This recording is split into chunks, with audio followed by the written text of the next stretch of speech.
नमस्कार दोस्तों, कैसे हैं आप सभी। आशा करती हूँ आप सभी स्वस्थ और खुशहाल होंगे। आज मैं आप सभी के समक्ष नवरात्रि के छठे दिन की माँ कात्यायनी की कथा, माता का स्वरूप, पूजा विधि और महत्व लेकर आई हूँ। तो श्रवण करते हैं। नवरात्रि के छठे दिन माँ कात्यायनी की पूजा का विधान है। आदि शक्ति माँ दुर्गा के 9 रूपों में छठा रूप कात्यायनी देवी का है। यजुर्वेद में प्रथम बार कात्यायनी नाम का उल्लेख मिलता है। ऐसी मान्यता है कि देवताओं के कार्य सिद्ध करने के लिए आदि शक्ति देवी के रूप में महर्षि कात्यायन के आश्रम में प्रकट हुई थी। माँ कात्यायनी को युद्ध की देवी भी कहा जाता है। माता का स्वरूप स्वर्ण के समान चमकीला माना जाता है और इनका प्रिय रंग पीला है। माँ की पूजा से न सिर्फ असीम बल की प्राप्ति होती है, बल्कि इनकी कृपा से विवाह में आने वाली अड़चनें भी दूर हो जाती हैं। माँ कात्यायनी अमोघ फलदायिनी है। माँ का शरीर सोने की तरह चमकीला है। माँ की 4 भुजाएं हैं और माँ सिंह यानी शेर की सवारी करती है। माँ के एक हाथ में तलवार और दूसरे हाथ में कमल पुष्प है। माँ के दूसरे दोनों हाथ वर और अभय मुद्रा में हैं। तो माँ कात्यायनी की पूजा विधि। ब्रह्म मुहूर्त में स्नान कर पीले वस्त्र धारण करें। कलश पूजन कर माता को पंचामृत से स्नान कराएं। इसके बाद माता का श्रृंगार कर फल फूल सिंदूर रोली अक्षत नारियल पान सुपारी कुमकुम और चुन्नी माता जी को अर्पित करें।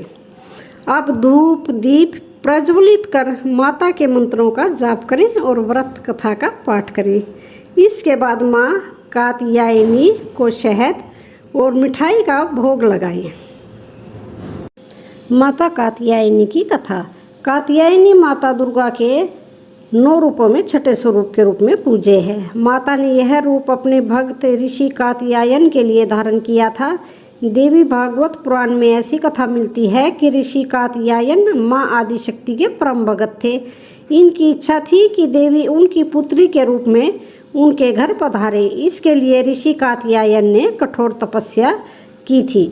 इनके तप से प्रसन्न होकर देवी इनकी पुत्री रूप में प्रकट हुई। कात्यायन की पुत्री होने के कारण माता कात्यायनी कहलाई। सबसे पहले इनकी पूजा स्वयं महर्षि कात्यायन ने की थी। 3 दिनों तक ऋषि की पूजा स्वीकार करने के बाद देवी ने ऋषि से विदा लिया और महिषासुर को युद्ध में ललकार कर उसका अंत कर दिया। इसलिए इन्हें महिषासुर मर्दनी के नाम से भी जाना जाता है।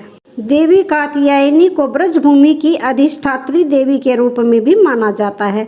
ब्रजभूमि की कन्याओं ने श्री कृष्ण के प्रेम को पाने के लिए इनकी आराधना की थी। भगवान श्री कृष्ण ने भी देवी कात्यायनी की पूजा की थी। देवी कात्यायनी को मधुयुक्त पान अत्यंत प्रिय है। इन्हें प्रसाद रूप में फल और मिठाई के साथ शहद युक्त पान अर्पित करना चाहिए।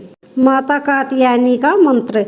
चंद्रहासोज्वलकरा शार्दूल वर वाहना कात्यायनी शुभम दद्या देवी दानव घातिनी।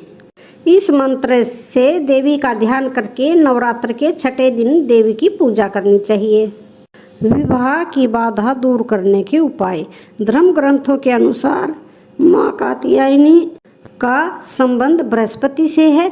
बृहस्पति देव को विवाह का कारक माना जाता है। शादी की बाधा दूर करने या मनचाहा जीवन साथी पाने के लिए नवरात्रि में देवी के इस स्वरूप की पूजा बहुत फलदायी मानी जा गई है। छठवें दिन विवाह योग्य युवती शाम के वक्त शुभ मुहूर्त में स्नान के बाद पीले वस्त्र धारण करें। कुमकुम रोली अक्षत हल्दी की गांठ शहद देवी को अर्पित करें। हाथ में पीले फूल लेकर अपनी प्रार्थना कहते हुए इसे देवी को अर्पित करें। अब 108 बार इस मंत्र का जाप करें। ओम कात्यायनी महामये महायोगिंध्ये दीश्वरी नंद गोप सुतम देही पति में कुरुते नमः। वहीं लड़कों की शादी में कोई अड़चन आ रही है तो वह बताई गई विधि के अनुसार पूजा करें और पत्नी मनोरमाम देही मनोवृतानु सारिणीम तारिणीम दुर्गसम सारसाग्रस्य कुलोद्भावम कुलोद्वाम मंत्र का एक माला जाप करें तो इससे शीघ्र विवाह के योग बनते हैं। तो आज की वीडियो कैसी लगी? वीडियो अच्छी लगी तो चैनल को लाइक शेयर सब्सक्राइब जरूर करें। धन्यवाद।